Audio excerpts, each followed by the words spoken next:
Hello, everybody, and welcome to the latest episode of My Journey. Today, I'm joined here with Jay. How you doing, Jay? I'm good, mate. How are you? Yeah, I'm good, thank you. Not too bad. Been a bit of a long day, but we're getting through it. But why don't you start off by telling everyone what it is your creative profession is, or what is you do? So predominantly a photographer, serving the music scene. I'd probably say 90% of my work comes through music artists, rappers, singers.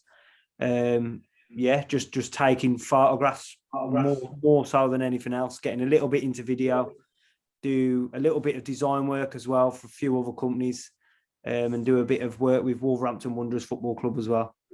Okay, I didn't know about the Wolverhampton. Obviously, I knew you was in Wolves. I had to keep it quiet. Obviously, now you can. I'm all right now. People have seen me at the ground. Yeah, it's all right now. Yeah. Okay, so how long have you been doing this for then?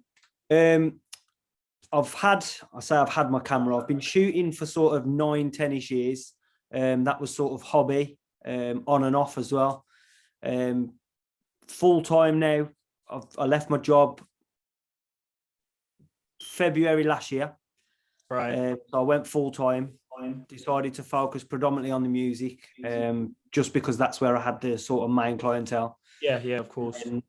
So I'd say 3 years I've been shooting music artists, but I built up sort of over the course of a year on a Saturday and a Sunday, doing the edits at like 5 o'clock in the morning till 8 o'clock when I had to go to my full-time job then. Yeah. So the last year and a half has been full focus.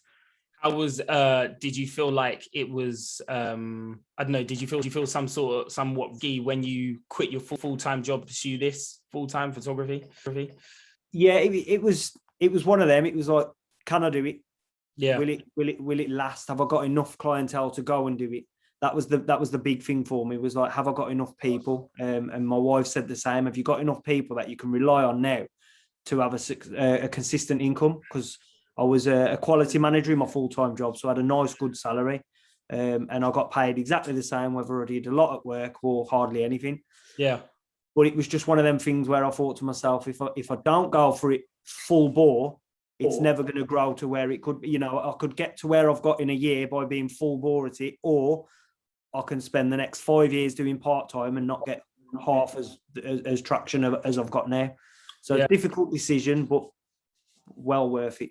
Yeah, and then on top of that, it's like, if you wait too long for these things, like, the opportunities can go as well. And if this is something you're like really passionate about, then it's one of those things you've got to go for. Because especially if you've been doing your I don't know how long you were doing your other role for, but with those type of things, at least still have like your skill set and definitely. I did quality for like 12 years.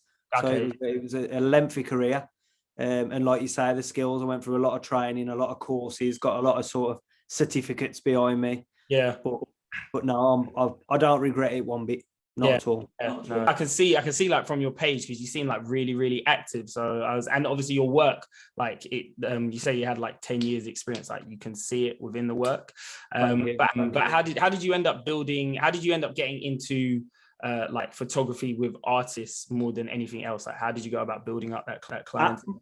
At the job I was at the time, I'd met somebody that was a music artist who was in Stay Fresh back in sort of like 2008, 2010. Pardon? What's Stay Fresh? Stay Fresh was a grime group, a bit like sort of like they were rival to like Boy Better Now kind of band, if that's the right word, group. And I knew one of the artists there on a personal level, Maka. Yeah. Saw him on his Twitter asking for press shots. And I toyed with the idea, shall I approach him? I hadn't shot many people at that point. It was all like abandoned buildings or family kind of shoots. So I hadn't shot people in this sort of... So basically this was kind of out of your comfort zone. Yeah, definitely. And then a few weeks went by, maybe even a few months, and I saw him repost it, really need some press shots. So I just reached out to him and says, look, bro, let's... what about me? I've got my camera. Let's go somewhere and do something. So we did. Yeah. And it was literally like that. That was it. That was like a switch on to say like this. Once I took the pictures in the area that was in an abandoned warehouse and whatnot. Once I got home and was editing and then designed a cover art for him for that, as Yeah. well. It was like, you know what, I like this. And it just so, stemmed from there. And then his friends came on board. So like sort of other artists that were in Stay Fresh at the time. Yeah. Then other people saw my work. And then I just started going to like music videos, shooting behind the scenes, getting some like portraits when the videographer was setting his camera or changing the lens or doing whatever. And yeah, it just stemmed from there. Yeah, because even like when you say there, like you go into more things, like even that stuff is like really important. Taking as many pictures, getting on scene to kind of connect with as many people as possible. Definitely. And I think that's something sometimes not underrate, but underestimate the power of. Like even if you don't get anything out of connecting with that, and you know, if you keep going, very important. Yeah, I'm one of them people. I will never pass up an opportunity, and people know me. Like if there's an opportunity, if I'm lying in bed at 11 o'clock and I'm just about to doze off, and the phone rings and there's an opportunity, I'm up and I'm out. And that's the way I've always been. So it's just, you know, I can only rate that because it just shows the work ethic and like it pays off. And then at the same time, you lose nothing from doing it. You might lose a couple hours sleep. Exactly. Yeah. A couple of hours sleep, you know, some petrol in the car or a few shutter actuations on your camera. You know, it's nothing. What can be gained, you know, it's so important. The networking side of things is fundamental to being successful. So it's crucial. And when was this? When you went to this guy? How long ago was this? I'd probably say it was about 3.5 years ago now. Okay. So when you say you had 10 years experience and 3.5 years ago, so what kind of photography were you doing then? It was just... So before it started my journey in abandoned buildings. So I was doing what they call urban exploring. A friend I was working with had a camera, showed me some pictures he'd done. I was like, I like these. And then he said, I want to try, I found this warehouse or this site with loads of warehouses on. Do you want to come along with me? And because he had the camera and the type of person I am, I had to then go and get a camera. So when I got myself an entry-level Nikon, however you want to say it, got that.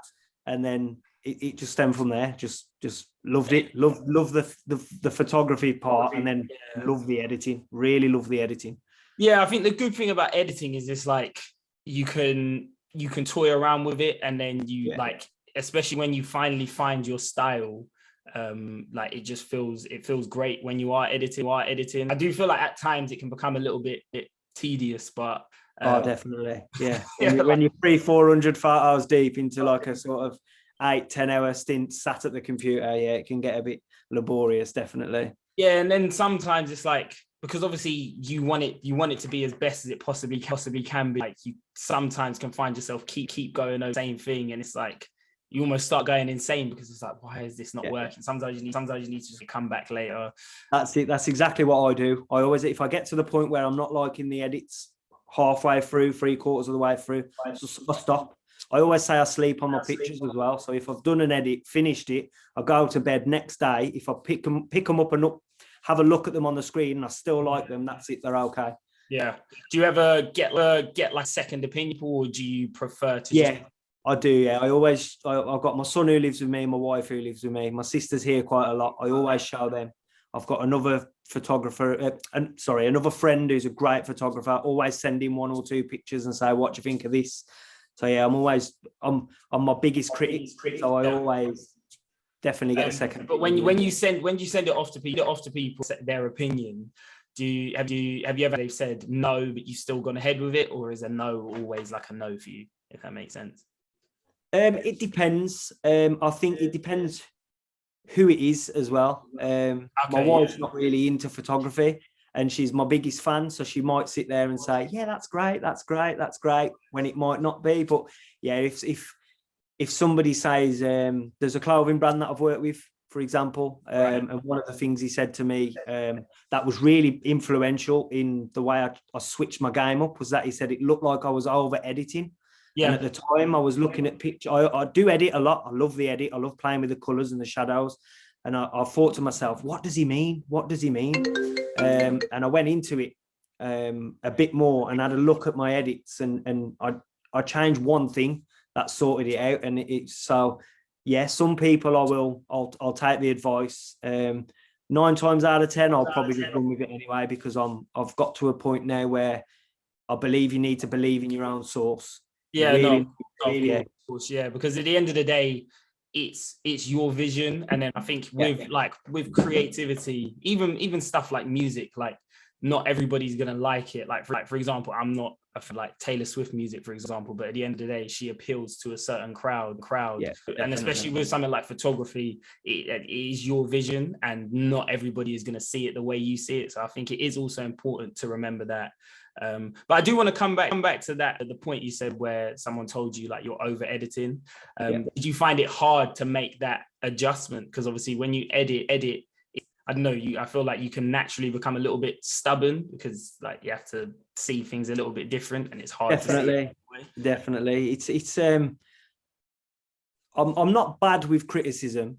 I can take criticism, but it knocks me for 6. It really does. It knocks me, and it makes me think, oh no, is somebody else thinking the same thing? Have all the pictures I've done in the past been the same way? And you know, it's one of them. But no, he's a knowledgeable guy. You know, he's got a good brand. He talks to you straight, which is what I like from people, just to tell it how it is. So yeah, I sort of took it on the chin, had a look. He was trying to explain to me what it was. And obviously him not being a photographer, him being a brand, designing clothes, etc. He couldn't really explain to me what it was. Whereas another photographer probably just said, I don't know, for example, your saturation's too high or something. But no, I sat back and I had a look, and obviously toing and froing with him with the pictures, because he wanted to put them on his Instagram and on his website, and he didn't like what I'd done. So we just worked together, and it ended up, I came out with an image that I actually liked more when I'd done it. When I set it next to an image that I had previously, and I preferred the new style of editing, definitely. Yeah. Well, it's good that you were able to take on the criticism and kind of relax for a bit, and then think, all right, cool, what can I do to make it different? Because like I said, like a lot of people can be a bit stubborn in that way.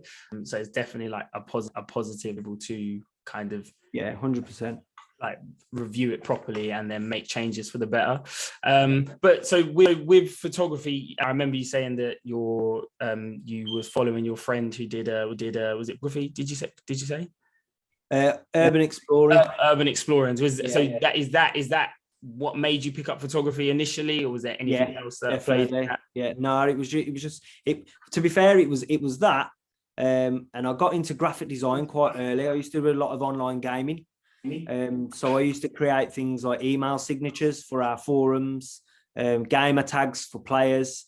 It's just like stuff like their YouTube and stuff. Yeah, kind of thing. Yeah, thumbnails and stuff. And then I think one day I was sitting there and I decided I scoured the internet for some raw files, and I started editing other people's portraits. Okay. Really playing around with it. I was watching, what was I watching? It was a photography program on Sky. I think it was Master of Photography or something like that. I was watching that. Got into, saw one guy, Wayne Critchlow, or Crutchlow. I think it's Critchlow. I hope I'm saying it right. Brilliant photographer. And I just loved his style, loved his composition, everything. Loved his personality, you know, the way he spoke about photography, and you know that played a big part in getting into the editing process before the actual picking up of the camera. So you became an editor, like you became a photo editor before you were a photographer. Yeah, that's it. Yeah.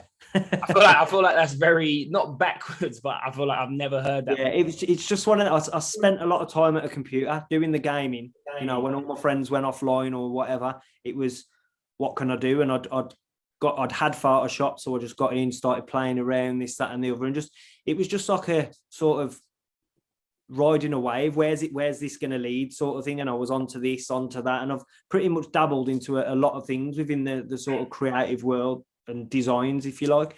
It's sort of just stemmed from there, that and going out with my friend in the abandoned buildings, because that was, you know, the buzz off doing the adrenaline from doing that as well was like a good day out. And when you were editing like these raw files, did you ever show those to other people, or no? They were just mine. They were just literally sat there. Yeah, I've probably got hundreds and probably thousands of mess about things. Some that are 50% done, some that are all done that I'd probably think were terrible now. Stuff that I've probably done that was fantastic back then that I probably don't even know how to do now. It's just one of those, just playing around, literally. Do you feel like editing before doing photography helped you when you started doing photography? Do you feel like that made any difference to your I think it kind of gave me a little bit of a style to what I wanted to shoot, because I'm quite, as I've been described, quite edgy, quite moody and dark in my photography. I put that down to music videos. everybody wants it to look cold or hard, and it's just like bright lights don't do it. But no, I think I found a style. I knew sort of what I wanted to shoot. When the abandoned buildings give you that grungy feel, really fit my editing style. And then I remember saying back then I wanted to shoot like celebrities, especially music artists, because of, being a big hip hop fan, seeing the types of video sets they have and the productions that they go through. That was sort of like, I love that aesthetic. Yeah. And how do you find the the difference between your editing style then to now? Like, do you have a clear difference between your photography and editing style now and then? It's not massive. It's more efficient. It's quicker. Obviously, I know a lot more, so I do a lot more. But in terms of style, I'm still really, really moody with even if I did a family portrait, it still kind of looked quite moody. And I read somewhere, or I heard somewhere one time that said, like, your photography and your art, the stuff that you create, a lot of it can come from your mind or your personality. I mean, I'm not a dark person, I'm not a serial killer or anything like that. I'm quite a bubbly person, but I just like that dark, mean-looking, moody aesthetic, and I always have. You feel like it relates to you in any way? Obviously, I know you said you're not like a dark. Sometimes people's work reflects them in a way. And dark doesn't necessarily have to mean like murder. No. I'd say I'm quite negative towards myself. I do have a lot of doubt. So that could probably be linked to darkness. I wouldn't say there's not mental health issues. It's more poor mindset. Back then anyway, always feeling unhappy, never feeling satisfied. And I think that was just work, and that sort of put me into like a little bit of a negative view in my own head. I always used to think, oh, I've got to go to work today, or I can't wait to finish work, or I don't want to go in, or the littlest inconvenience would be a massive problem. So it probably stems from a little bit of that. I reckon so anyway. Well, I mean, you can get worked out for the best, because of the work you've got. Because I do definitely see what you mean when you say that, like, some of your work is dark. Like, I do see that, even if it's just on the edges to focus in, like there is some darkness. But at the end of the day, I still think the pictures are cold, man. So thank you, appreciate you. So when it comes to your camera, obviously, like, loads of people use different things. I was seeing some stuff online for like what people find they feel is crucial for when they do a shoot. What kind of camera equipment do you use, and what do you feel like you need whenever you go to a shoot? So I think for me personally, I need something that's good in low light.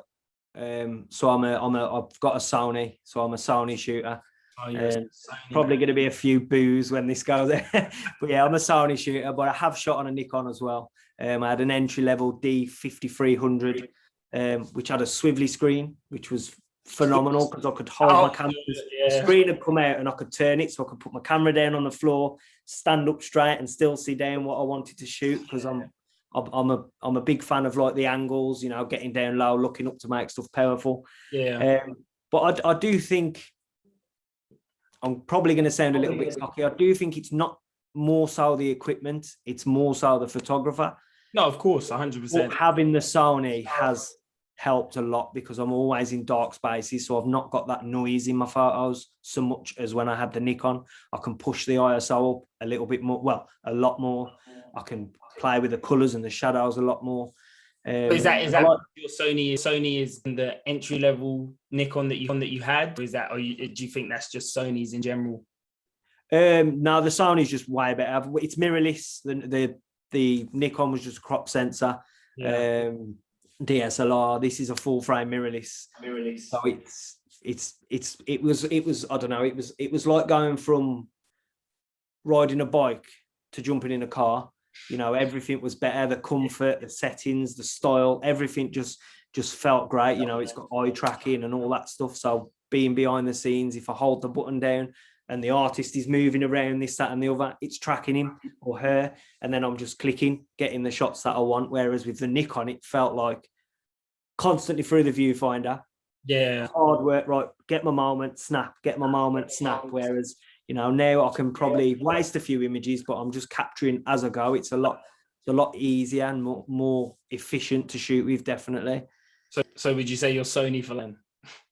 Yeah, I reckon so. I love the cinematic. I'm a big movie buff as well, so I love cinematography. I love a cinematic look, and that's what I wanted to try and get within my pictures, was like a cinematic feel, that it had almost been grabbed out of a Hollywood movie kind of thing.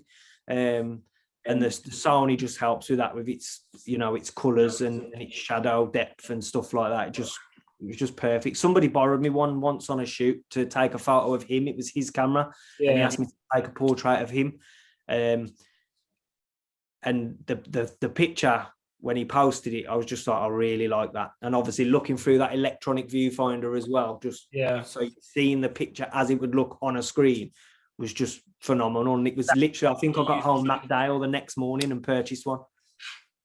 I'm starting to get that you might be like someone who gets it. Like, because you said when you went out with your friend, you was like, oh, me, I had to go. When I want it, I get it. That's it. Yeah, I can't go without. I'm very impatient. Very impatient. Well, I mean, like you're saying it when you pursued it, so it's like it worked. This might, I don't know what other stuff you've done. So as far as I'm concerned, so far everything you've bought has worked out for the best. It's done well, yeah. It's done well, definitely. And so I want to come back to your first job. So obviously you said you did or your first. I don't know. Do you count that music one as your first job when you did it for your friend who was an artist? Yeah, I just class it as an unpaid job. It was just what I'd like to call them nowadays is an investment of time rather than a free shoot or of course. Yeah, it's just my sort of me. You know, that was fundamental. That's what made me fall in love with shooting the music scene. That's what gave me the confidence to approach somebody online. Even though I knew the person personally, it was, you know, we hadn't spoken for a while because we'd gone to different jobs sort of thing. And it was just, that was a huge part in it. And then him saying, like, he was very active in his music. And he was like, right, I'm doing this week. Do you want to come? Yeah, I'm there. To this day, I've never taken a penny off him. Never. I said I would support his music journey. And that's me. My idea of support is you do something for somebody for no personal gain. Yeah. You know, I don't expect nothing off him other than what I've got from it. Yeah, the education. Any in general, so you know I can understand where you're coming from with that, and even when you do this stuff for free, there's still something to gain from it. Exactly. You always find. I'd probably say every shoot I've ever had, there's something I've looked at that's never been quite right. So say if I had a shoot today and edited the photos tomorrow, and then a shoot the next day, what I found that I didn't like in the previous shoot wouldn't be carrying over to the next shoot. I'm always learning and I'm always rectifying something that I don't like, you know, whether that just be an ISO setting or a composition, anything. I'm always finding things. So yeah, everything's fundamental. Everything has got its worth. No, 110%. So with that job, I know that he was your friend. Obviously, you hadn't spoken for a bit. But how did you feel at the moment when you were doing that shoot? Because obviously, as you said, it was a little bit out of your comfort zone. So in that moment, like, were you nervous? Did you mess up in any way? Very nervous. Yeah, very nervous. He loved the pictures. Didn't, you know, there was no, can you do this? Can you do that? He loved the pictures, and it was all on me to sort of, he had an idea what he wanted, but I picked the location. I picked sort of like the shot styles, the edit styles, and he loved it. But yeah, nervous as anything. I'm still nervous today. Honestly, I could go on a shoot I could go to the same place and shoot the same person and still get nervous. honestly, that I always get nervous before any shoot, and that's not because I'm winging it, so to speak. It's just one of them, anything can happen.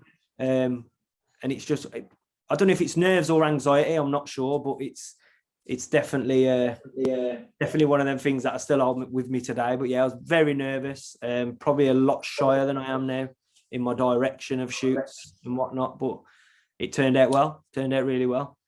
And what do you see how do you see the difference between how you were then and how you are now? I know you said you're still nervous to this day, but is there a difference in the way you kind of carry yourself and set, in how you approach people, I guess, just in general? Yeah, definitely. I mean, obviously, because I'm more experienced now, got a load of shoots under my belt. Like I say, I still get nervous, but if you was to ask that person the question, they'd probably say he's more professional now. Yeah. I can talk about things, understand things, direct things a lot better.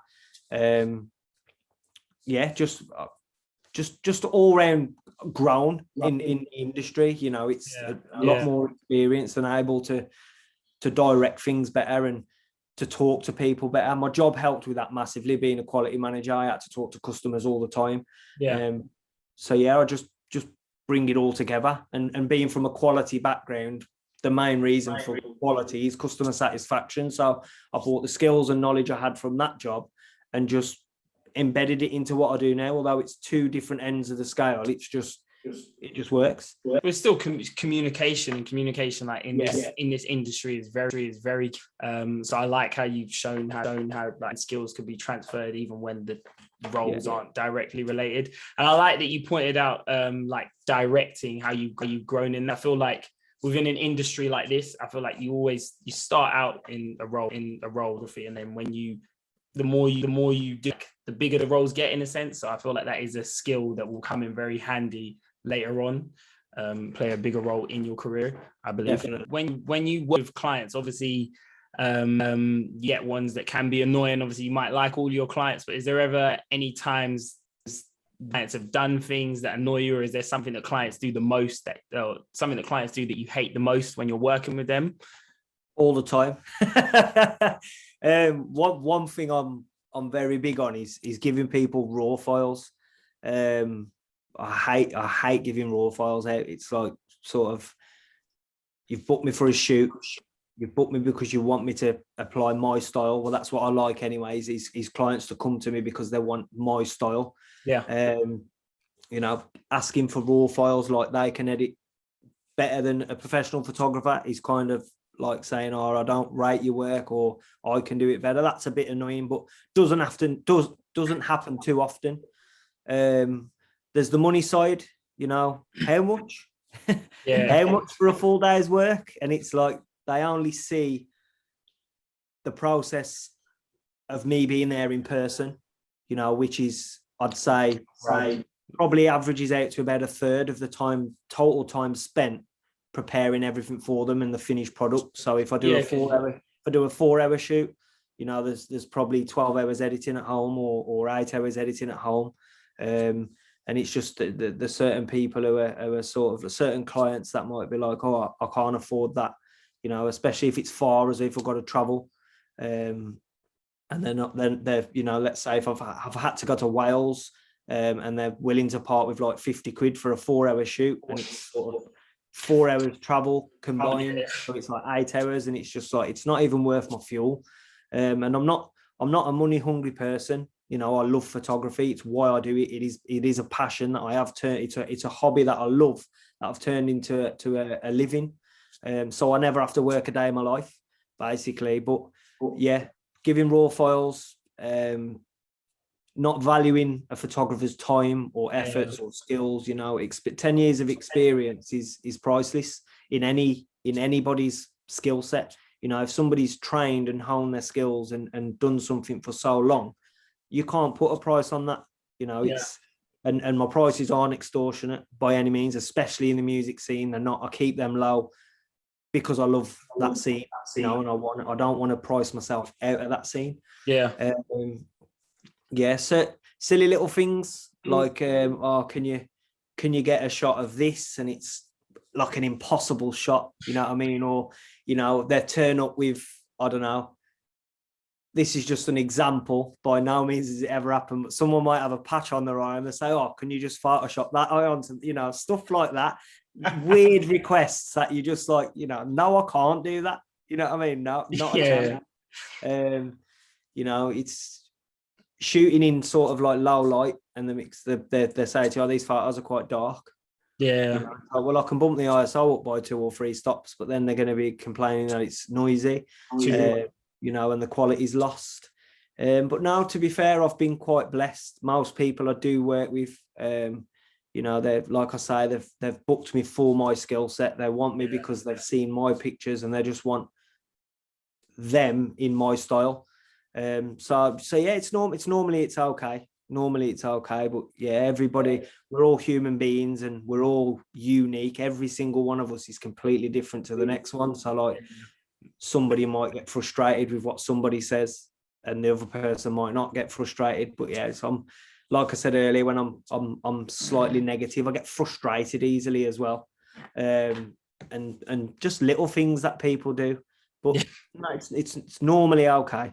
Yeah, normally, I feel like when you're doing shoots, then I get people who ask for like weird requests mid shoot, like, oh, can you do this? Can you do that? Can you do that? That's something that comes with the job. But I thought it was interesting that you said that you didn't like it that you don't like giving people raw files. I mean, I feel naturally as a photographer, your aim is to edit the photos as well. But I wouldn't have necessarily thought of it as an unusual request for someone to ask for a raw file, because obviously I get that they're asking for your style, but also they may have like a idea of how they want to edit it, and they just might want the so I thought it was interesting that you said that you didn't really like that. If a client came to me and said they wanted me to do a shoot, but they didn't want me to edit, and I've had that in the past working with Wolverhampton Wanderers. You know, I've done a first team kit launch, and I didn't have to edit any of the photos, which was a massive blessing, because there was, you know, 1,000 photos. There was 25 players from the first team, or 20 odd players. It would have took me ages, and they needed them quickly. So in that instance, if it's up front, I don't mind. But if I pass the files over, the edited files, and they're like, oh, can I have the raws as well? I want to have a go at editing them myself. Yeah. So it's I don't know, it's I just find it annoying, I think. But there's a lot of information retained in raw files. I think the way I shoot and the way I manage to go into low light situations and come out with photos. They've only got to upload them raws into, say, Lightroom and press the I key, and then they can see what ISO I shot at, what aperture, you know, and then before you know it, you've got a load of photographers or whoever shooting the same kind of photos, putting the same kind of product out. And I do feel I'm a little bit niche. If that's I'm blowing my trumpet a little bit, but I do feel like when I look at my images, it's different. I can tell, and other people can tell they're my images without seeing my name tagged in them or anywhere else. I don't watch people. I follow photographers who I think are amazing. Majority of photographers I follow are concert photographers. They do all like wireless fests, and I follow them because their images are just epic. You know, they're really good at what they do. But I never imitate. I never imitate anybody. Everything I've done is been self-taught. Sitting on YouTube, learning how to set the camera up, how to do this, what a good lens is. But my edit style just came from within me. As cliche as that sounds, it's just one of them. So it makes files can be. If it's agreed, it's fine. I'm not going to be that stubborn that I'd say, you know what, I'm not going to shoot for you. I want my raw files. But more so after the shoot, can get a bit annoying. How does that conversation go? Because I didn't realize that the raw files contained the information of like all the things you use, and obviously now that you've said that, like, it makes a lot more sense as to why you wouldn't necessarily up your raw files, because at the end of the day you work hard to establish your style, and especially when your style well, you know, you'll be very you'll be pissed to see that somebody else is using your style. So how does that conversation go if someone's like, oh, I tend to say it before a shoot. Just, you know, make it clear in terms and conditions as well. But yeah, it's another thing with the raw files is that being a Sony user, Sony's in that little 3-inch screen, they look bright, or however big the screen is, the images look bright. So I always shoot underexposed. I know a lot of photographers do, but the way I shoot my images, somebody might look at a raw file and think, what the hell's this? But then when I've got my final image, and there's no loss of quality, you know, it hasn't degraded one bit, but it's mint. I've done that because I know how to use my equipment to its potential. So I can shoot underexposed, I can shoot at a high ISO if needs be, but I can bring all that back in post. So they would never see that. And somebody might look at them and think, oh, studio shooting, for example, why can I see the top of the backdrop? Because I've done a low shot and my backdrop doesn't go onto the ceiling. Yeah. So I edit that in post, and they might think, what's this? What that? And they might pass that on to somebody else who then go, he doesn't know what he's doing. And then word of mouth is a powerful thing. My whole business has been built on word of mouth. Okay. So it's, you know, it's one of them. It can be bad. It can be bad. It seems like you've thought about all the possibilities that can come from. Well, that comes from working in a quality background. Honestly, that's what it is. Planning what you do. You know what I mean? It's look at all the potential failures before it could even happen, and then try and eliminate that through your own processes. And that's how I've managed to bring a quality profession into my photography. But now, when you've come in first, initially came into photography, were some of your struggles coming into the industry, and how did you go about overcoming them? Oversaturation in the market. There's a lot of people out there with cameras. A lot of people with cameras. When I first came into the Wolverhampton music scene, there was 2 photographers who were sensational photographers, honestly, that I'd go as far to say that there's not many out there that are better than them. They were in the exact same scene as me, and it was one of them things where I thought, will I have any traction here? You know, these guys have done the networking, you know, they've met people, they've got people that they've made friends with, and they've been on different shoots multiple times with the same people. It's going to be very hard for me to get there. And I'm the type of person that I would never try and step on anyone's toes. So I'd never go to someone that I know they shoot and say, oh, book me, look into this. Yeah. Or they don't do this right. I've seen in their images that this doesn't look right. Book me instead and I'll get it perfect for you. I'd never do that, honestly. So it was one of them scares, thinking that there's a lot of photographers. Can I get the customers with that many photographers out there? Can I keep to my prices that I want to set in place, when there's always somebody who will undercut?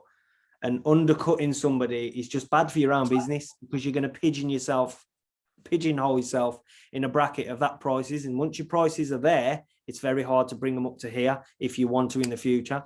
Because people kind of affiliate your quality of work with that price, I guess. Yeah. And then I was born in the 80s, so I'm 36. I know I don't lucky.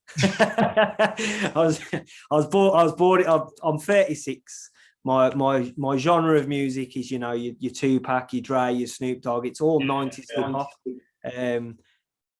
I hadn't really heard of grime at all. I knew of this one artist, Macca, that the first guy I ever shoot, because I worked with him. I used to support him by watching his videos on YouTube, dropping a like.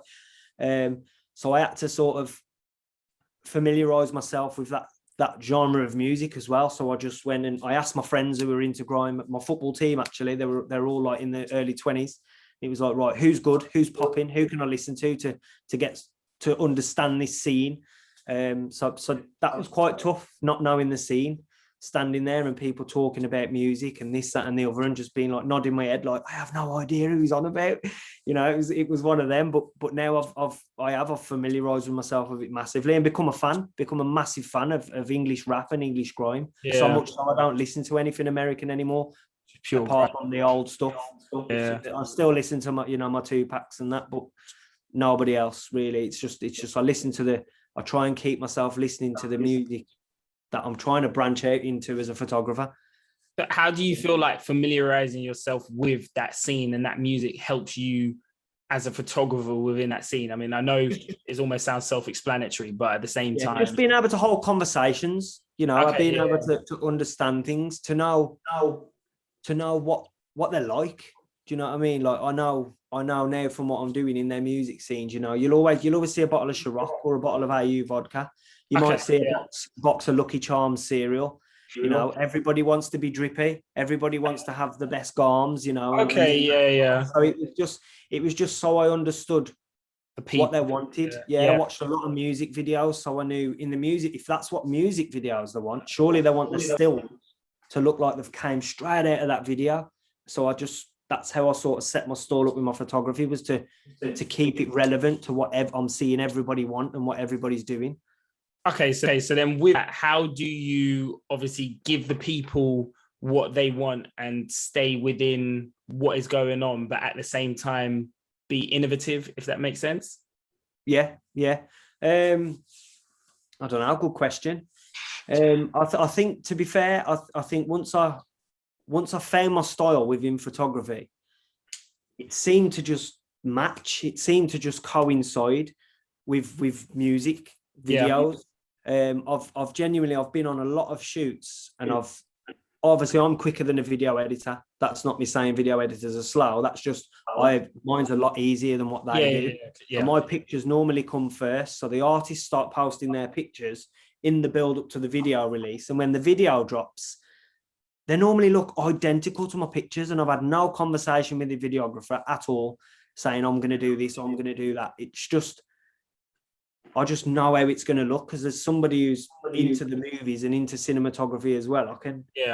If I was doing video, that's how I do it. And these people who are far more skilled and got a much better eye in terms of video, that's where they're going, and it just works hand in hand. Honestly, some stills I see from videos, I have to double check, are they my photo? Honestly, it's crazy. And do you feel like that is now purely? Do you feel like that is down to understanding the scene? Yeah, I really do. Yeah, understanding the scene and understanding like the music videos. The scene the scene was a big thing in terms of like what artists do I want to work with. Right, I've worked with one grime artist, that moved to another grime artist, and then another grime artist. So it's like that snowball effect was building me a portfolio as I go. So then it's like, right, I need a bigger grime artist or a massive grime artist or a smaller grime artist. You know what I mean? So it was just relevance, knowing that I could chat to somebody about grime, about, you know, music as well. When you want to move up to when you want to move on to different artists, and I guess you have to understand who the next up and coming artist is. Definitely. Very important to understand that scene. Definitely. And that's good as well if you want to sort of build with somebody. I'm not going to say artist, I'm going to say a friend. I've got a friend that I've worked with for sort of like the last 2 years, he's about to pop off. You know, he's working with Wolves Records as their first artist. Okay. Whether he's signed or not, I don't know, but he's heavily involved and affiliated with them. They're pushing him along, and it's been a massive journey watching him go from budget music videos, you know, sporadic studio time, because obviously he's got to earn a living. He's got to do this, he's got to do that. And now he's sort of in the studio all the time. He's got big production teams doing his videos. So it's, you know, and there's always that thing. This might seem quite selfish. If I was rich, I think Kevin Hart is one of the people who said it. All of his team are his friends and his family. So his whole network becomes rich. So if I worked with an artist that blew up to the level of like H or anyone like that, hopefully I'd be their photographer. You know, Ed Sheeran uses his photographer constantly. There's other photographers there, but Ed Sheeran's photographer is always there. And that must be a great life for him. You know, he gets to shoot one of the biggest artists in the world. It's blew up his Instagram and his following. So I'm kind of hoping that one day there'll be some of that for me with an artist. I think in a case like this, especially if you're shooting stuff in the music scene, I feel like if that's something, I'm assuming that's your aim. Yeah. I'd love to go on tour. I'd love to be on a tour with an artist. You know, I'd love to follow an artist around. I'd love to go away. I'd love to go to like LA or Detroit, places like that. And you know, most of my work is in Wolverhampton or Birmingham. You know, a few in Manchester or I don't even think I've ever shot in London. No, I haven't. You know, shoots in Wales for clothing brands sort of thing. I'd love love to travel. I like travel. I think traveling grows you as a person because you see other cultures and how other people live. Yeah. And it educates you more. And I just think if I could do that as a photographer, that's it. That's my passion now. That's my aim is to do this on just a grander scale. Yeah. But I'd love to go on tour. I'd love to have an artist that I've been with I've worked with, and then they go on tour, and I'm like, Jaymo, we're going on tour, mate. We've got 2 weeks in I don't know, Sweden or here or wherever, and it's just I'm there and I'm taking. I love behind the scenes, so I'm just there with them. They're in the van, or their changing room. They're walking through the streets, and people are like, "Oh my god, it's him!" And I'm just snap, snap, snap, snap. That's what I love. That's what I want. That's where I want to get. Well, I like to think that by for doing this for so long and obviously being connected to so many artists, I can only assume that is something that's inevitable. I'm actually quite surprised that you said that you've never you haven't done a tour yet, apart from obviously going to no, nothing. I did get an offer to shoot with a I won't say who, but I was offered, but it turned out it was just a bit of like blowing smoke up my arse, really. You know what I mean? Nothing came of it at all.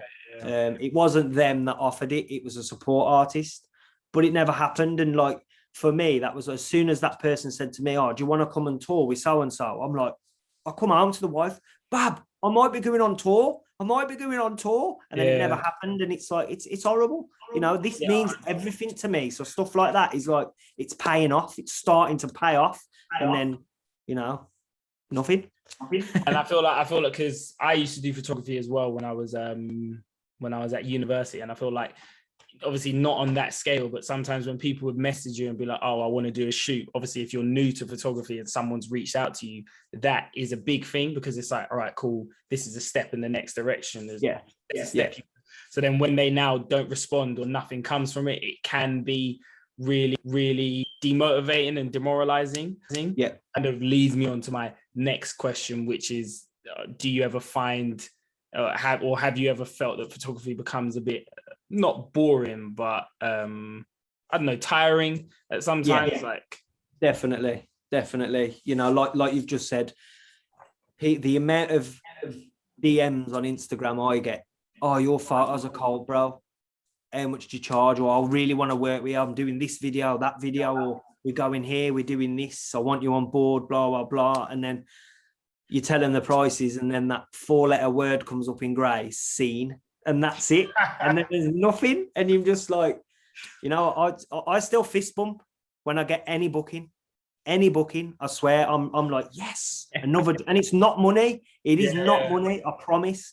I'm just like, yes, another booking, another shoot, another potential client for the future, and it's just, I get so many people who are just, I don't think it's not towards me personally. It's not towards anyone else. It's just the fact that certain people will sit there and say, "I want to do this. I want to do that." And when you think about doing something and you get gassed, and you're like, "Yes, I'm going to do this." And then it drops off because they haven't got the motivation or the drive to actually pull through with it. Yeah. I'm one of them people that will pull through with it. So it's like, I've had to train myself in my own mind. So when anybody chats to me, anybody says anything, take it with a pinch of salt.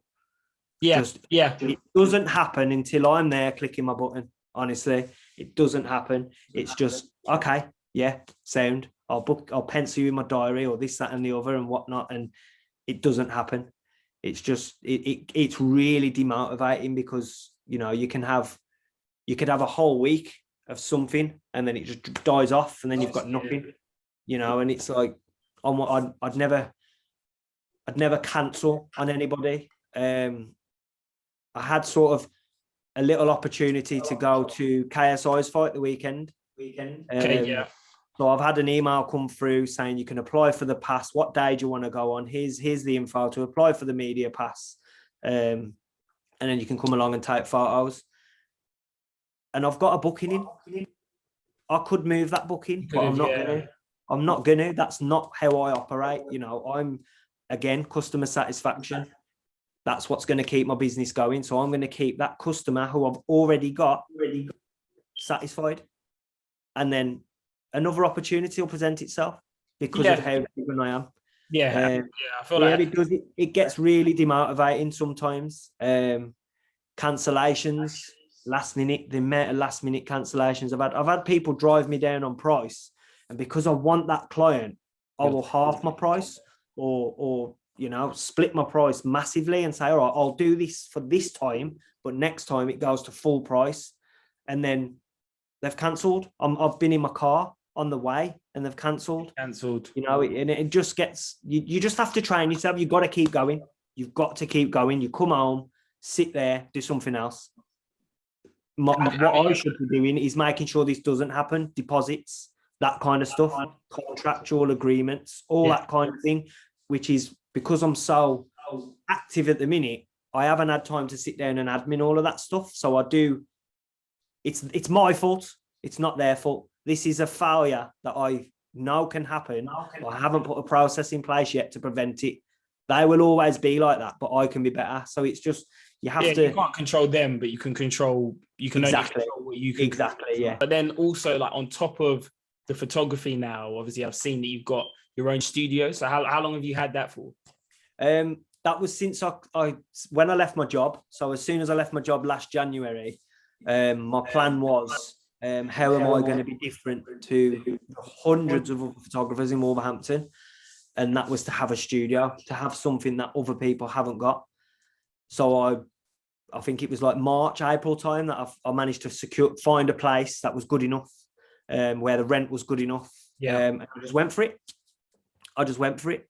And the initial thought process behind it, was for just me to use it, to be able to say to clients, I don't just turn up somewhere with a camera. If you want press shots, album art, family, I don't do much families, but if you want those portraits, headshots, all that kind of stuff, the more commercial and corporate side of things, I had somewhere to take them, and I wouldn't have to take it out. Obviously it's a rented property, but I wouldn't have to take it out of I wouldn't have to go to Birmingham and say if I earn 200 quid for a shoot, I haven't got to pay 80 quid for the studio. Do you know what I mean? Because it works out a lot less.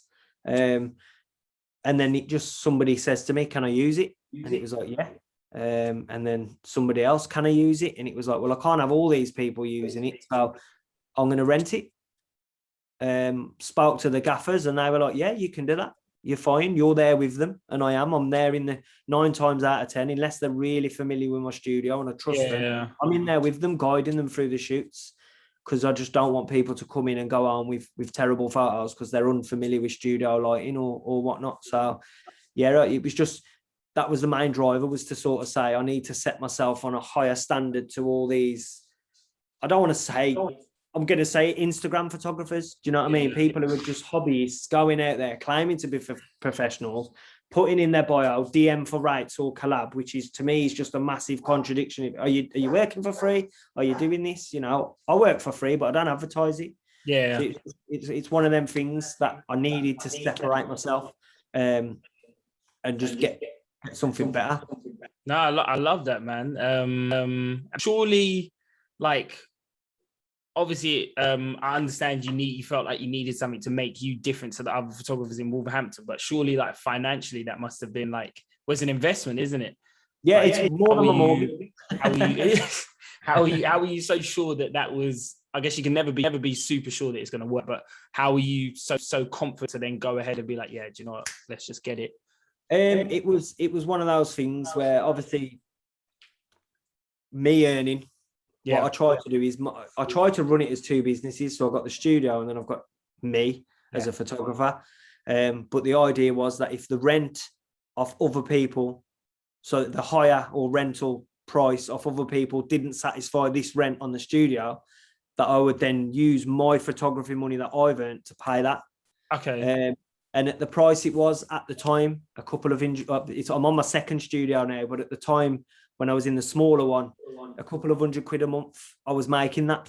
Yeah, I was making that consistently. So it was a risk. It was a big risk. And there's a phrase I use that is kind of toxic positivity, because it's not necessarily true, but take the risk or lose the chance. Yeah. And that was one of them things. I took the risk, so I didn't lose the chance. I came out of my job and I had to focus on something. Otherwise, I was going back into a job that a quality professional are not really appreciated in. We're a necessary evil. So it was like, I want to do good for me now. I want to do something I want to do. So I didn't know it was going to work, to be fair. I really didn't. And there's been times where I've looked at the bank and been like, rent's due soon and I've not got this. And it's just like, it's just one of them, but it's working. It's working. It's not, I'm not a millionaire from it. I'll never be a millionaire from photography, but I'm not rich from it. I'm not even earning probably half as what I was as a quality manager. I'm still on that journey. Yeah, so, still growing. Yeah, I pay the rent every month and I pay it out of the studio fund, not my fund. So it's doing all right. It was just a risk. It was just a risk that I felt like I had to take. And do you feel like it's paid off? Like, do you feel like right now it's paying off, or do you see it? Yeah, definitely. There has been sort of like an influx in obviously Instagram. You get a lot of photographers watching you. Yeah. You know, and when I opened a studio, because I've only been on Instagram doing what I've been doing for the last 2 to 3 years, people have looked at me and thought, oh, this guy's opened a studio and he's only been doing this for like 2-3 years, when I haven't. I've been doing it for years. Do you know what I mean? I just switched up my Instagram to a new profile when I started doing the music and took away all the pictures of like families and old folk homes I used to do. All my abandoned exploring went away. And it was just music artists. And there's been an influx of studios in Birmingham predominantly. There's been loads. There's even been some people contacting me saying, oh, on your unit, are there any units to rent? And I'm like, well, what do you want to do? And they're like, well, I'm a photographer. And I'm like, well, yeah, what are you asking me? And they're like, well, I want to open a studio. And I'm like, it's like asking KFC for their secret ingredient. Do you know what I mean? I'm not going to get another photographer a studio space on my space at the rent that I pay, so they can just undercut my prices. And that's exactly what happened. They found a place in Birmingham and they just charge stupid amounts an hour. And a lot of people that came to my studio have now gone there. Yeah, but I'm just continue to do what I do. I'm not going to change it up. I'm not going to lower my prices. I'm not going to try and undercut everyone else. I'm just going to keep being Jaymo, keep offering. The reason people come to me, and this is through feedback, is because of how helpful I am. I don't just let them in the studio and then say, see you later, enjoy your 4 hours or your 8 hours. I sit there and I ask them, are you any good with studio lighting? 9 times out of 10, they're not. So what I do is I offer help. I'll sit there with them. I'll even hold lights. I'll tell them the camera settings. I'll set the lights up. I'll do the backdrops. And I'm hoping that's what's going to bring people back. People feel comfortable in my presence and within my studio walls. And that's what I want. Again, customer satisfaction. You know, it's a business, but it's not just about making money for me. It's about building a reputation, giving something back to people. I left my job because I wasn't being given nothing. I wasn't being helped. Yeah. You know what I mean? And when I first started photography, I wasn't really being helped. So it's like, I'm in a position now with the experience I've got, the facilities I've got, to give something back to people. I know they have to pay me for that because I have to pay for what I've got, but I do it at a fair price. And from the feedback I am getting, it's paying off. Yeah. Paying off. I get reoccurring clients that do pay my rent. My rent does get paid through them, but I still need, you know, that's mainly weekends. The 7 days in a week I'm willing to work. I still need to get them days in the weekday booked up and stuff. So it's got a lot more growth to go through yet. So how often would you say your studio is in use by other people in like a week? Would you say? Probably four or 5 times a week. 4 or 5. But that could just be like a 2 hour here and a 2 hour there and such and such. So it's not a massive profitable business for me at the moment. Yeah. But they used to say within the first year, but it's now the first 3 years that a business doesn't really turn over any profit. So I've got 1.5 years left to see how to live up to that expectation. So we'll see what happens in that 1.5 years. You know, I don't think I'll ever close the studio. I think if people stop renting it, I'll just try and drive myself through it a lot more with more corporate work. So I love shooting outside on location, and that's not because I'm lazy. You know, I do take lighting with me and stuff. It's not just because I can open my camera and the sunlight gives me everything I need. Yeah. But it's just for my style of photography, it's hard to put that into a studio. So yeah, it's getting there. It builds. Every month, I've noticed the last 2 months I'm getting more day bookings. So people rent it for the full day. Okay. So it's not too bad. I'll get a couple of them a month and I'm even. Yeah. You know what I mean? If I get 4 or 5 a month, I'm in profit. So it's not too bad. Okay, well, yeah, it sounds well. Like I said, these things, but it sounds like it's heading in the right direction for you. But obviously everything you're telling me, it sounds like you live a pretty busy life. So how do you go about balancing, like, how do you go about balancing work between running a studio and being a photographer? Obviously, I know you do like photography in your studio, but how do you go about doing that, being a photographer, and then obviously editing, and then your own free time? The work side of things, the studio and me shooting, I'm literally just, if somebody's got my studio at one time, if I have to be there with them, if they're new or they're not comfortable, I don't book anybody in. I'll try and book like a photography job in. I'll try and book them after that slot. But if I do have a few people that can go there for 4 hours, 8 hours and just be left alone. They're comfortable changing the backdrops, the lighting, and they just know what they're doing. So I'll let them in, then I'll go and do a job, and then I'll go back to lock up, and then I might go and do another job. I am just here and everywhere at the minute. Just, you know, diesel has gone through the roof and I'm using it like it's going out of fashion. Honestly, I'm just here, there, and everywhere. I've got one person as well who I trust. He's got a set of keys to my studio. He's a photographer himself. He doesn't do all the lighting then as well. Yeah, he doesn't do it too often because he works full time in a photography job. But he used to go, and if I couldn't make it, if I had a big shoot on, he'd go and sort that out for me. But my next phase is I'm trying to find someone to manage, internship, apprenticeship, I don't know, something, because I'm not making a huge lot of money. I can't be paying somebody minimum wage to be in there all day when it's not being booked, and nobody's going to take like a 0-hour contract doing it. So I'm trying to find that right person at the minute that is a bit like myself and he's not just driven by money. Everybody wants money. Everybody's got to eat. But I did 2 years before I left my job of just working and networking and barely saw a penny because I knew that I was going to get to this level. You know what I mean? So I'm just trying to find somebody that's sort of there, not so I can use them, but just so I've got an extra creative around me that wants to succeed, you know, wants to learn studio lighting and this, that, and the other, and they'll get all that from me. I won't just... You'd be willing to teach them from scratch, or would 100%. they? Yeah, as long as they're driven, they've got to be the right person, because the amount of people I see who are 1 minute they're shooting every weekend in Digbeth, calling out models, they need this, they need that, and then for 3 months they go silent because it's got too much for them. Yeah, so I can't afford to have that. I need somebody who's driven, gonna weather the storm, basically. Yeah.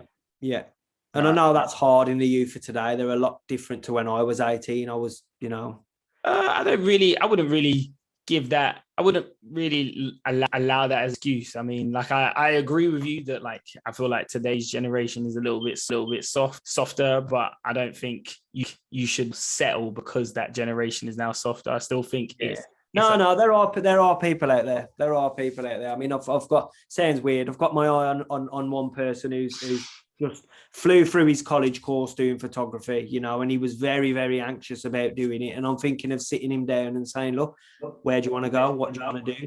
Yeah. What are you willing to do? And this is what I'm willing to do for you. You know, I'd impart all my knowledge on somebody. I would love a team.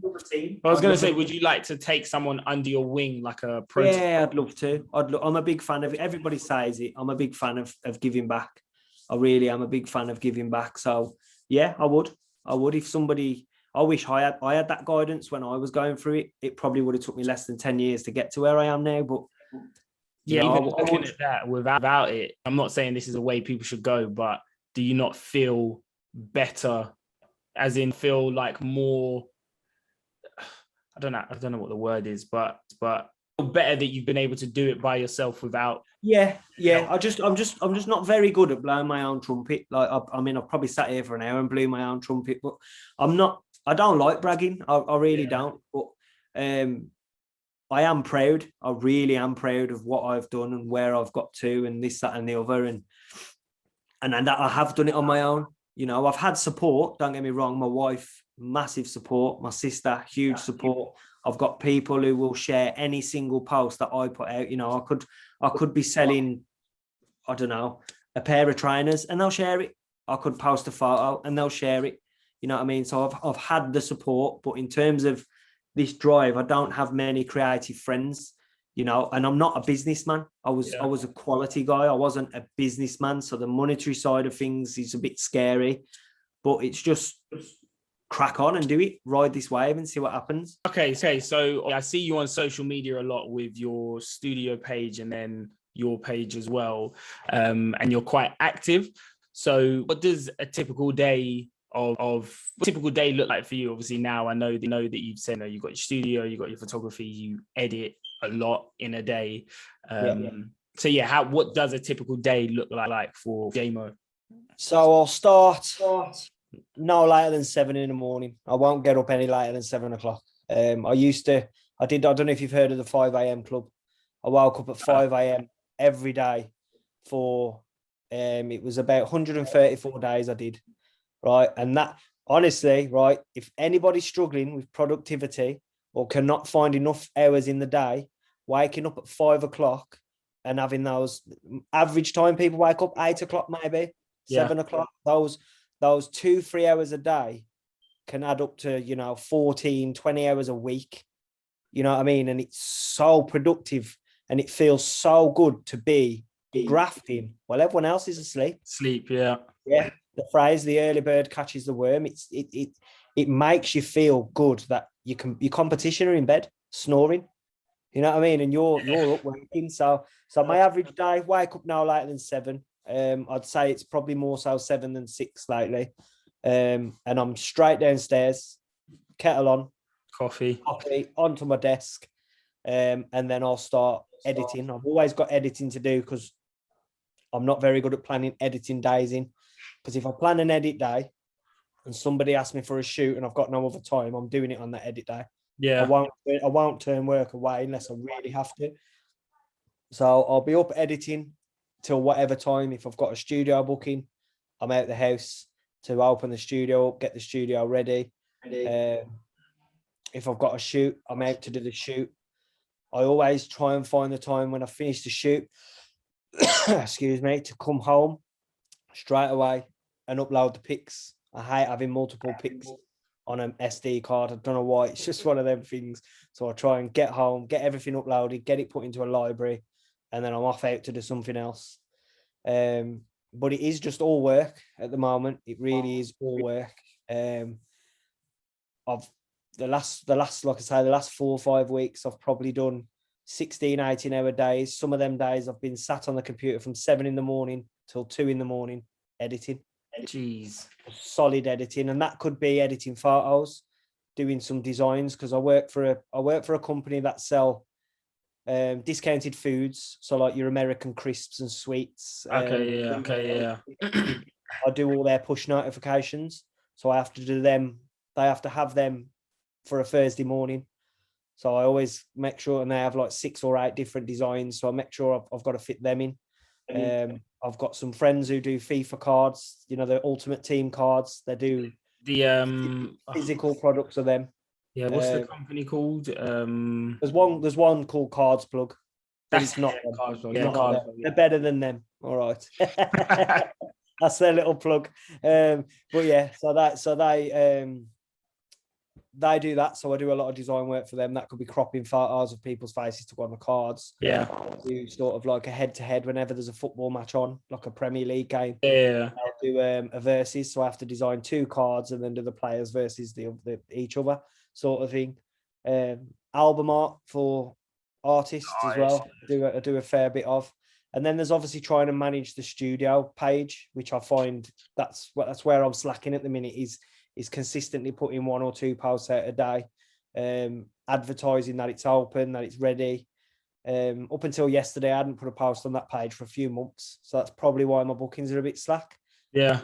But thankfully, I've got my regulars who keep coming back. But I could have more. You could have more, yeah. Yeah, definitely. It's just trying. It's hard to market myself because I will just work constantly.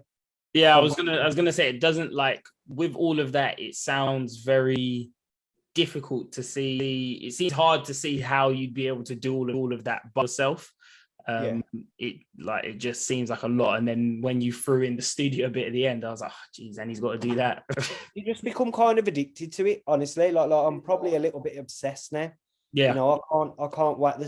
I'll be out shooting and I'll be looking through the viewfinder when that shutter closes, and then I see the picture bomb and I can't wait to edit this. Yeah. And sometimes I'll come straight home and it'll be, I don't know, it could be 11 o'clock. At the Wolves match last night, I get in. They need the photos quite quick, but I get in at 10:30. I can see my bedroom lights on upstairs.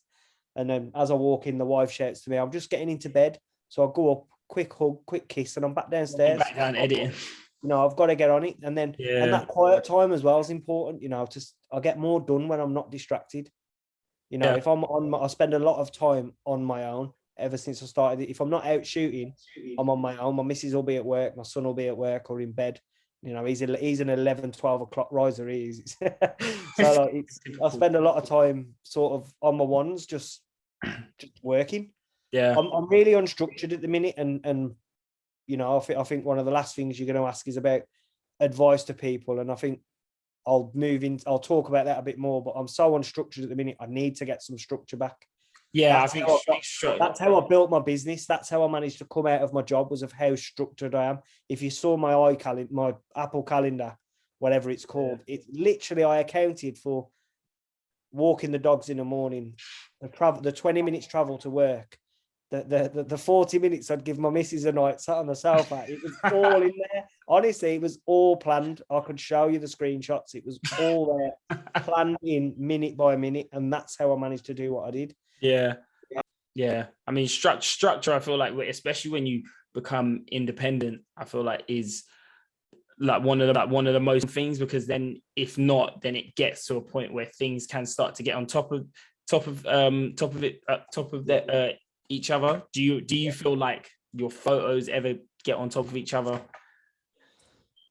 Because you say you've got like I don't know, you got like a load of photos to edit. Yeah, definitely.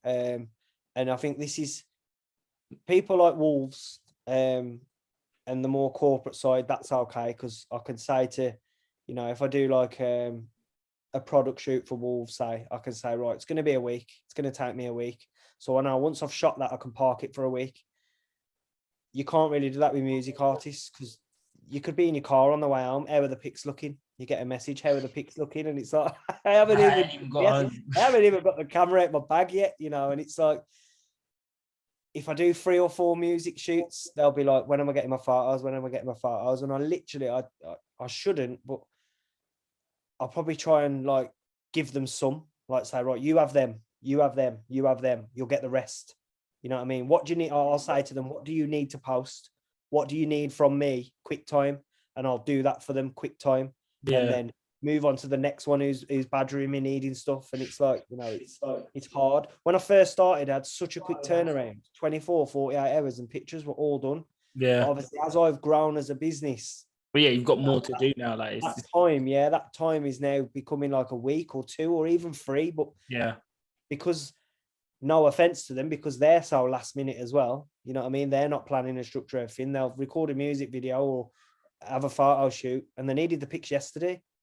So it's one of them. I just have to deal with it as it comes. It does get on top. It really does get on top. I put everything in my notes, and in my notes you can put a little checkbox in it. Okay, yeah. List it all. I've got like non-urgent. I've got unpaid, believe it or not.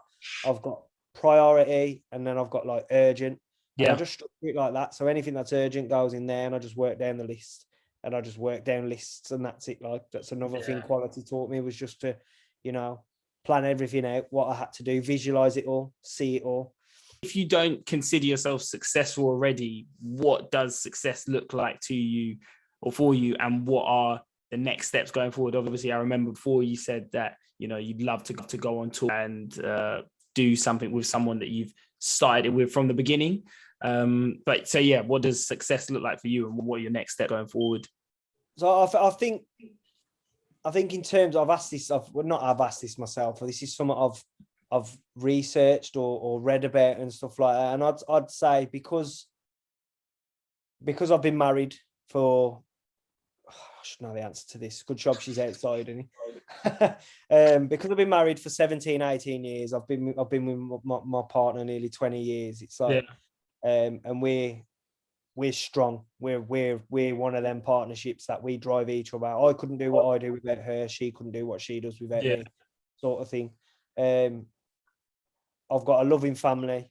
I've got a select few friends that, you know, I can trust and I can rely on. And to me, that makes me believe I'm successful. That's success for me. You know, I'm happy in life. So I'm not down, I'm not depressed, you know. So that is one way I could define success. But then obviously the other thing is the photography, the business success is, it's just, I don't want to put it down to any money. I don't want to put success down to money at all. Obviously financial freedom is like a must for anybody. You know, to be able to walk into a shop and think, I like that, I'll have it, and not have to check the bank, sort of thing. That would be nice, but just to keep having the phone ringing, the Insta DMs, the emails of people wanting to work with me, the fact that not next week, but the week after in my calendar is completely dead. But I know by the end of next week, it'll be completely booked up, because the last 3 months have shown me that. Yeah. So to me, that means that's success to me. My business is working. I'm not rich. I'm not earning a lot yet, or as much as I'd like to yet, but I'm still getting all those people talk to me. I'm getting people. I don't get any comebacks on my phone. Oh, can you re-edit these? They're now good. Or can you redesign this? It's now good. I'm getting right first time, more or less every time. So I'm quite happy with that. So yeah, I'd say that's how I would define my success. You know, I've got my personal life success, so my marriage and everything, to be happily married for so long. You know what I mean? That's the big thing. 20 years is a long time, man. Yeah, definitely. I was only 20 when we got married, so it's been together nearly 20 years. I mean, I'm 37 soonish. Yeah. So 17, 18 years we've been together, and then married. I think it's 16 years this year, or 17 years this year. September, actually, it's round the corner. I'm glad you said something, you know, I forgot. That's something I haven't put in my calendar yet. That's the one thing you had to put in. Yeah. Everything else, just not that. But now the next steps, the tour, I'd love to go on. I want to get big, and this is, again, no disrespect to any of the artists I work with, because I love working with them. I love working with, I'll be honest, I love working with the smaller artists than I do the bigger artists. Why? Just because they're more involved. They're more, I don't know, they're more passionate. There's no label money behind them. There's no director, creative producer, this, that, and the other. It's just them. It's just them and their ideas and their vision. Point. Yeah, and it's like, you know, and I can get more involved as well. You know, I've been to shoots, like I shot UB40 for the champion track for the Commonwealth Games. Okay. With Gaps on the Map featuring, and it was like I was behind the scenes. It was just, if I didn't speak, no one would know I was there.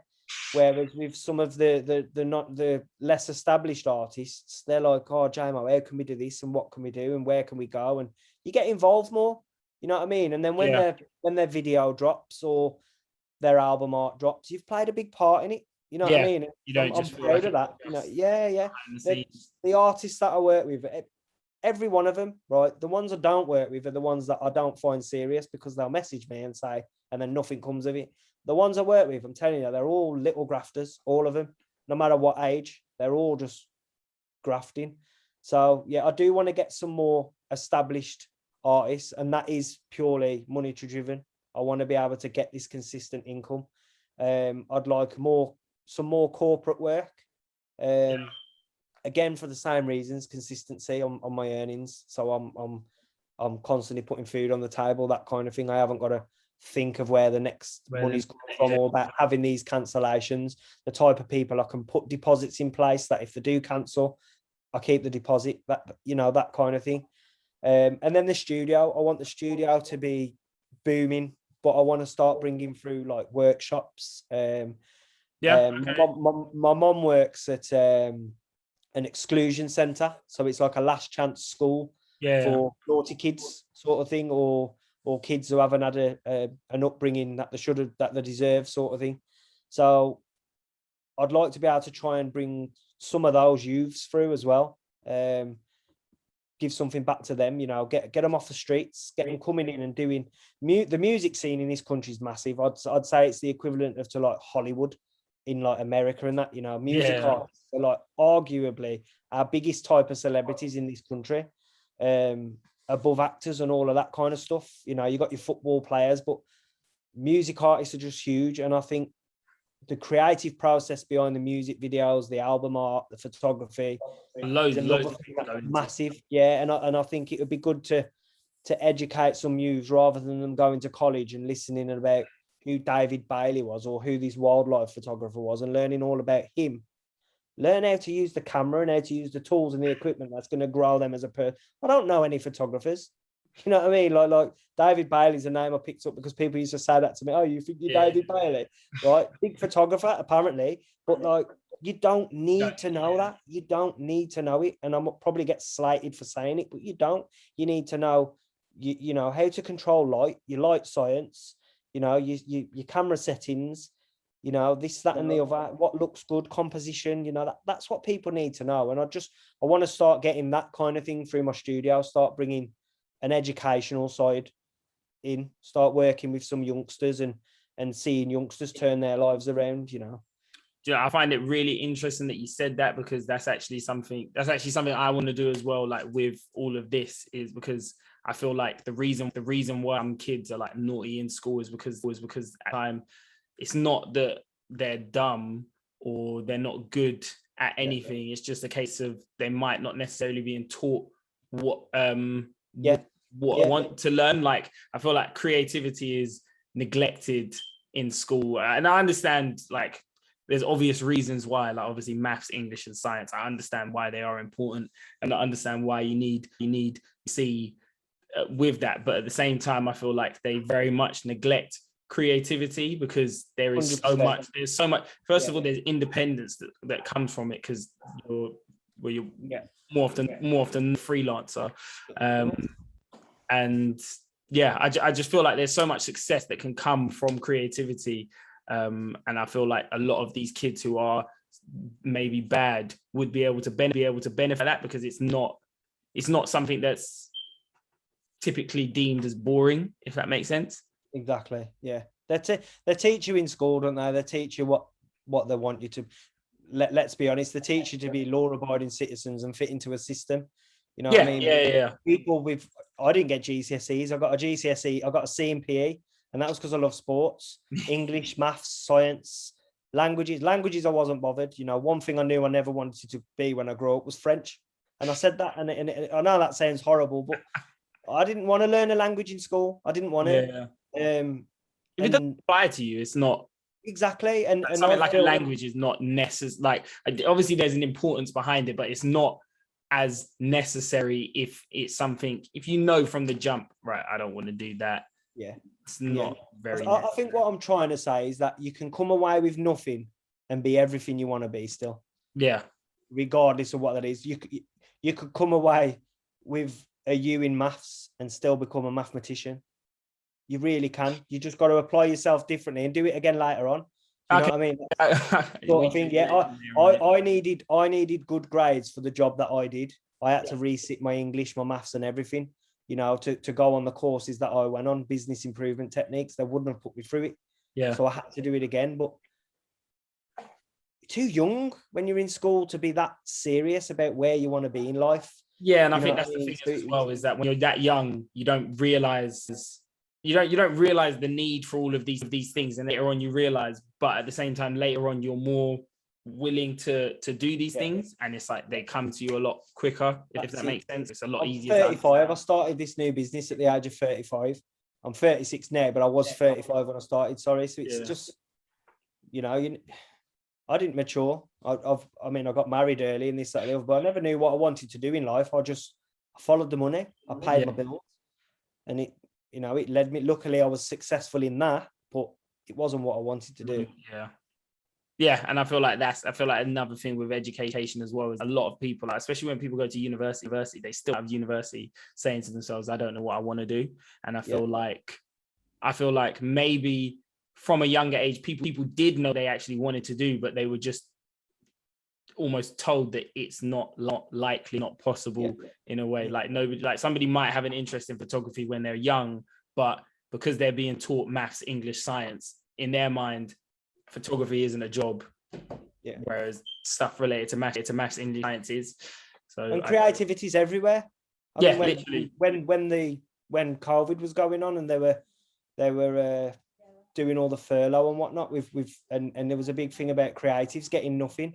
But all the posts that they were putting on, wash your hands, you know, Somebody the space, it's all done by creatives. Yeah. All the photography, all the media, is literally creatives everywhere, and it's just it's mad. It really is. It's mad because creatives is a big thing. Yeah, definitely. It's a big thing being a creative. No, yeah, I'm glad you mentioned that, because even like in school, the emblem was designed by someone. Exactly. No, that's funny, man. Okay, so then now to obviously conclude, obviously we're at the end of the interview now. So now to conclude it, obviously I know you gave us a little teaser before, but based on experience, what advice would you offer to other creatives alike, or people who might be struggling within their journey, but could use this advice to kind of get out of it? Believe in themselves. You got to believe in yourself. There's a saying, isn't there, that doubt kills dreams, but it doesn't. It makes you stronger. I doubt myself all the time, but you've got to believe in what you're doing, definitely, and you've got to pursue with it. Whether if you have quiet weeks, quiet months, quiet years, just persist with it. If it's not quite working, change something up, but stick at it. Never give up. Basically, just be driven. You know, the consistency opens doors. I'll keep coming out of all these sayings. I've not got a book here. I was gonna say, because you said something earlier. There's another one in there. Hard work beats talent when talent doesn't work. Massive phrase, massive saying, and it's so true. You know, you could like we've just said about qualifications. If you're hardworking, you can beat someone with talent any day of the week. Because if the person with the talent ain't working, and wherever they're going. Structure is another big one. You know, struggling for time, struggling for this. You can't sort of like, I've got no time to do this, I've got no time to do that. Sleep less, you know, sort of thing. I know that sounds quite blunt, but there's 24 hours in a day. You know, we don't need to be sleeping 11, 12 hours realistically. You know, have your 6, have your 7 hours, have your 8 hours if you need to, but just structure it properly, so you can be productive. Try not to let negativity bring you down. That's probably one of the hardest things to do, because I still do it all the time. Is like somebody could say, not quite keen on this picture, and I feel like crap. You know what I mean? I really do, but you've just got to sort of brush it off, go again. Is it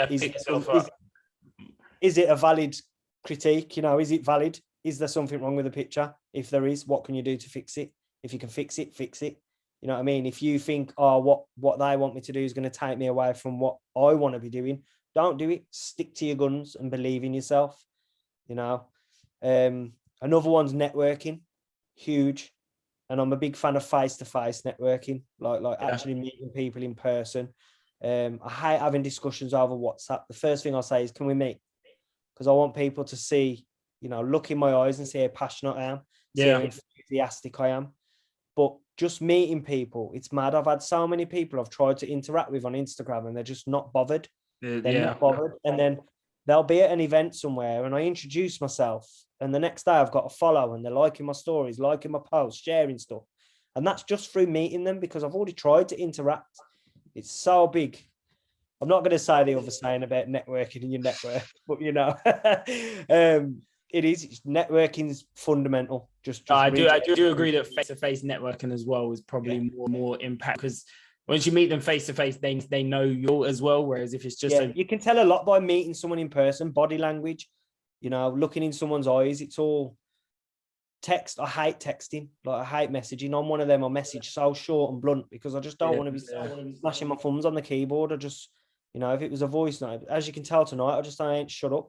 It's one of them. Whereas if this was a text, we'd have been done in 3 minutes. Yeah, you know, it's one of them.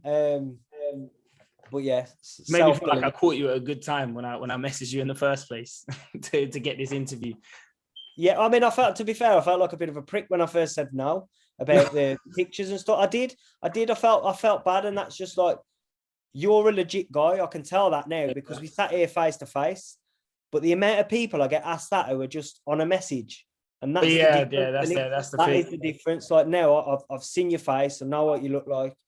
I can tell the kind of person because we've had a conversation, an hour long conversation, well, an hour and a half long conversation. You know what I mean? So it's massive. So like now, like when we chat over message, it's completely different. Completely different. What else would I say? I think that's it. I think I've gone off on a tangent and I've forgot what I was going to say for the last one. But yeah, believe in yourself, work hard, you know, definitely network with people. Don't be afraid to take a risk or an opportunity. If you see if there's any photographers watching this or videographers or anyone doing something and they see anything that's like an opportunity where someone's saying, I'm after a photographer, go for it. Just do it. Just take your camera, turn up at that shoot, take your snaps, believe in what you're doing and give them to the client and it'll be fine. It'll be absolutely fine and it will get you more work. Definitely. I love that advice, man. I believe in all of it as well, especially like the structure working, just go for it. Like you just need to do it in this life. There's no point wasting You've got to go for it. We live once and we don't live for that long. You know what I mean? We just go for it. Just do what you want to do, how you want to do it. You know what I mean? Obviously, you've got to keep people happy. So you've got to have some professionalism about you, but just go for it. Just do it. Just do it. There's no better way to say it. But on that note, thank you for doing this interview. Obviously, I appreciate thank you, mate. Honestly, appreciate it. Appreciate you sharing this journey with us. And hopefully when you get that tour, we can do this again and catch up and definitely. Cheers. Thank you. Nice to meet you, mate. All right. Speak soon. Well.